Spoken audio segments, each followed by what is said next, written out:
Dr. Redfield, did you agree, in your opinion, with Dr. Anderson's assessment at the time that this virus did look engineered? I was concerned because of the presence of the furin cleavage site that we've talked about. And I think it's important to understand what that cleavage site does.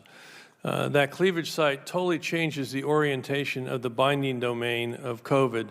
So it now, which could not see the ACE2 receptor, which is the human receptor, it totally changes the orientation now, so it has high affinity for a human receptor. So that furin cleavage site bothered me. It didn't seem that it belonged there. And then when you look at the sequences that it used, and it's beyond the committee, but I know many of you have looked into it, the sequences that they used in those 12 nucleotides for arginine were the arginine sequences, nucleotide triplet, that coded for the human arginine.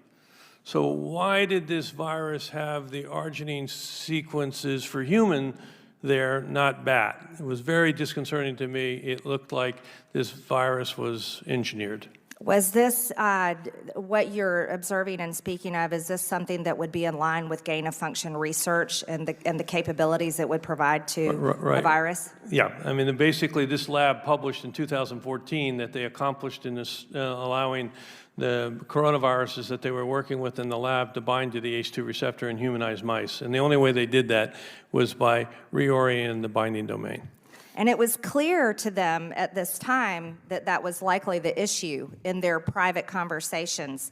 Yet by February 4th, a paper on the origins of COVID is drafted by 4 participants of the February 1 conference call. One of those participants, Dr. Anderson, completely reverses himself in an email to the president of EcoHealth, Peter Daszak, and says the main crackpot theories going around at the moment relate to this virus being somehow engineered, and that is demonstrably false. My question to you, Mr. Redfield, did you know of any evidence that they had found within 3 days from February 1st to February 4th to be able to confirm that it was not created in a lab? As I mentioned earlier, unfortunately, I was excluded from those conversations, which I found retroactively very disappointed, since I was obviously a virologist and very engaged, and I actually had asked Jeremy Farrar, Tony Fauci, and Tedros to have these conversations. And then to be excluded, I found unusual. I do think it illustrates one point that's worth really focusing on.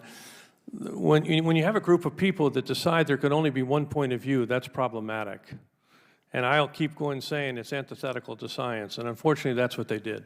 I can tell you, Dr. Redfield, that is the case. It's very problematic because how people suffered in this country from those, what I would call tyrannical decisions, using their positions of power and shutting down the country in the way they did.